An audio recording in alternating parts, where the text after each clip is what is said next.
Rayagada जिलार गुडारी block Madhuban panchayat काटरागड़ ग्राम 42 लोक घर करिकी रहुछंती। पूर्व पुरुषरू सेठी बसती बासत करिकी पहाड़ झरणा जहा डंगर फसल करिकी से माने बंचुछंती। सेठी बंचिबार स्थिति भी भल नुह। वर्षा सीजन हेले कंटिन्यू हेबो कहले नाଳ डेंकी जाई पारुनांती कि सेपटू एपट आसी पारुनांती। एम्बुलेंस भी आसीबार कष्टकर होउची। लोक मान तो जाई पारुनांती, एम्बुलेंस कोन आसीबो कि बार बार यही समस्या को लेकर से नाल रे ब्रिज पाए बोलिक दरखास्त देइछंती एमएल को कलेक्टर को। से दरखास्त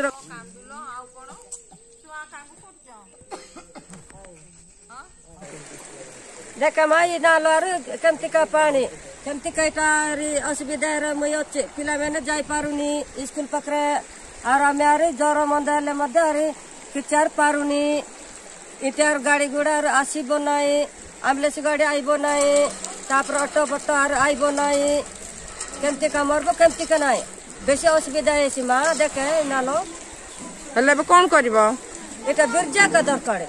नमस्कार, मो ना हूँ दनकुड़ काका आमर हूँ काटरागाड़ा आमर पंचायत मधुबन आमर ब्लॉक गुडारी आमर डिस्ट्रिक्ट रायगड़ा आमर असुविधा होची नाल पानी देखु पानी एमती वर्षा हेले पानी कमुनी आवापाई असुविधा हो जाऊँ कौन लोग इे आसवाई जीवाई असुविधा तापर पिला पाठ पढ़ा पढ़े भविष्य नष्ट हो जाऊँ आमर कुआड़े जापार आड़े पुलिस जीवाई माँ मैंने एमती अवस्था बुकुरे रोचे काठ व्यवहार बनी सब एमती असुविधा अच्छा ज्वर हेले डेलीवरी कौन सी जीवाई सुविधा ना एम्बुलेंस आसवाई आमती ज्वर मुंड बतल बहुत असुविधा अच्छी आम ब्रिज हेले आमको सरकार को धन्यवाद।